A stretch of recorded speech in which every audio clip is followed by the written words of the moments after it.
Assalamualaikum warahmatullahi wabarakatuh. Waalaikumsalam. Bismillahi walhamdulillah wassalatu wassalamu ala rasulillah wa ala alihi wa sahbihi wa mawala. Amma ba'd.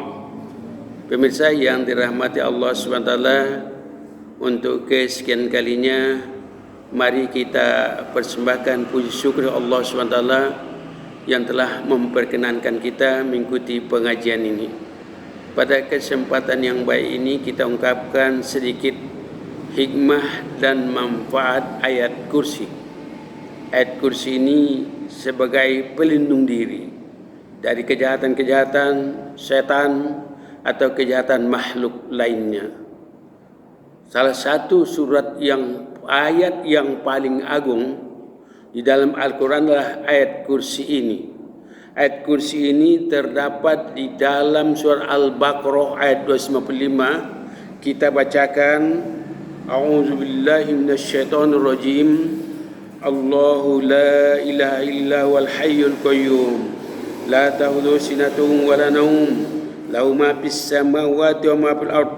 Man dzal ladzi yashfa'u indahu illa bi'idznihi. Ya'lamu ma baina aydihim wa ma khalfahum. ولا يحيطون بشيء من علمه إلا ما شاء وسع كرسيه السماوات والأرض ولا يؤوده حفظهما وهو العلي العظيم.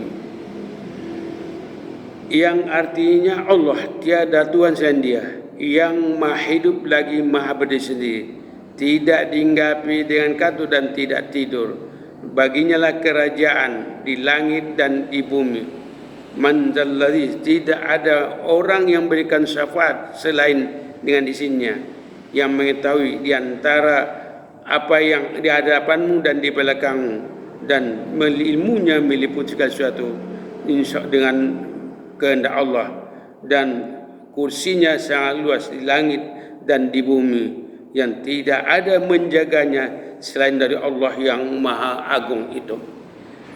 Ayat ini agungnya di sana menurut kajian ulama, di dalam ayat ini ada dua asma Allah yang bergandengan, yakni Al-Hayyu Al-Qayyum, Ya Hayyu Ya Qayyum, yang selalu kita baca misalnya di dalam Asmaul Husna, Ya Hayyu Ya Qayyum. Jadi bergandengan, ya La ilaha illa huwal hayyul qayyum, tidak ada Tuhan selain Dia yang maha hidup lagi maha bersendiri. Nah, jadi sila agungnya ayat ini, maka para ulama mengkajinya bahwa di dalam ayat ini saking agungnya itu sekaligus merupakan pelindung diri kita, pelindung dari kejahatan malu seperti yang ungkapkan tadi, yaitu setan atau iblis, kemudian juga makhluk lainnya seperti manusia dan sebagainya. Ketika kita membacakan ayat kursi ini, maka setan akan lari tunggang langgang. Kalau dibacakan rumah kita, insya Allah setan akan keluar dari rumah kita. Maka bacakanlah itu, wiridkanlah namanya ayat kursi ini. Di dalam hadis lebih lanjut diriwayatkan oleh Al-Baihaqi, kalau kita membaca ayat kursi menjelang tidur, insya Allah kita akan dilindungi dari kejahatan makhluk seperti misalnya katakanlah pencurian dan sebagainya. Insya Allah akan aman.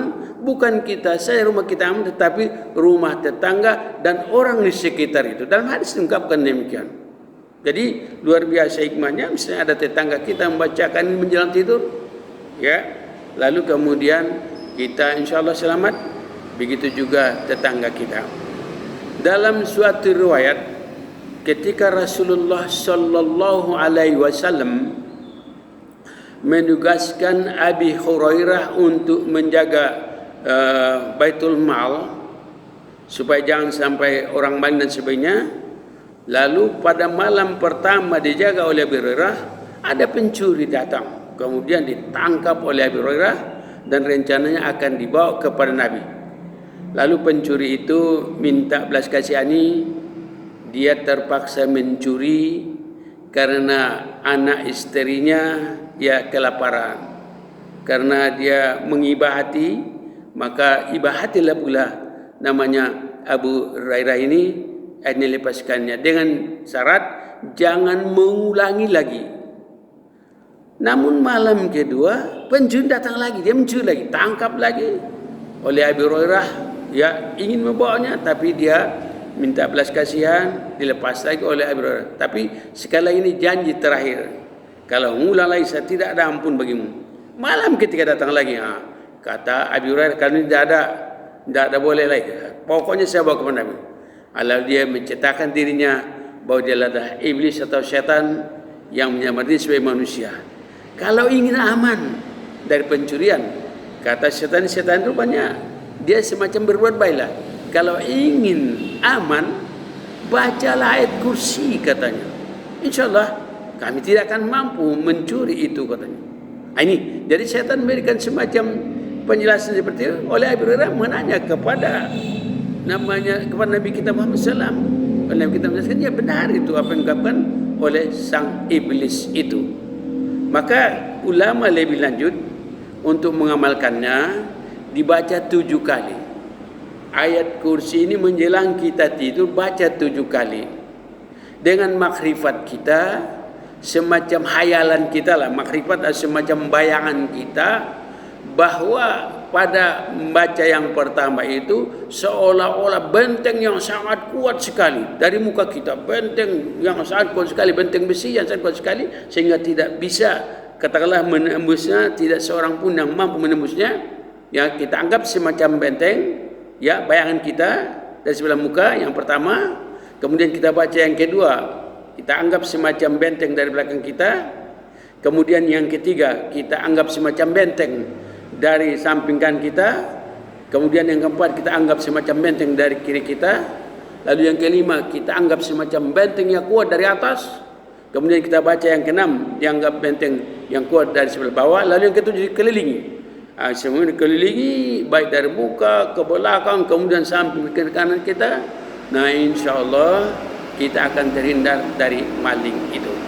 Kita sudah pernah mencoba demikian, ya.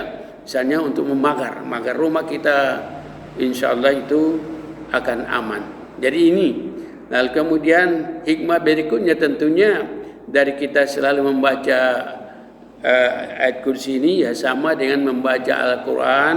Ya setiap huruf yang kita baca, kalau misalnya kita baca di dalam sholat, setiap hurufnya akan dapat pahala 50. Ya, berapa huruf ini namanya ayat kursi ini? InsyaAllah kali 50. Kalau luar sholat dalam keadaan kita berduduk kali 25. Kalau di luar sholat tanpa kita berduduk, berarti boleh kita membaca Al-Quran tanpa berduduk, ya dapat pahala 10. Jadi ini juga kita wiridkan, ya kita wiridkanlah. Ba'da siapa yang mewiridkan ini ba'da sholat fardu dibaca misalnya sekali atau 2 kali atau 3 kali dan sebagainya, InsyaAllah nanti kita akan terlepas dari siksa neraka.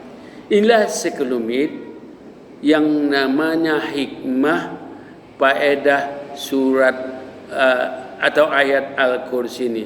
Semoga ada hikmah manfaatnya bagi kita bersama. Terima kasih.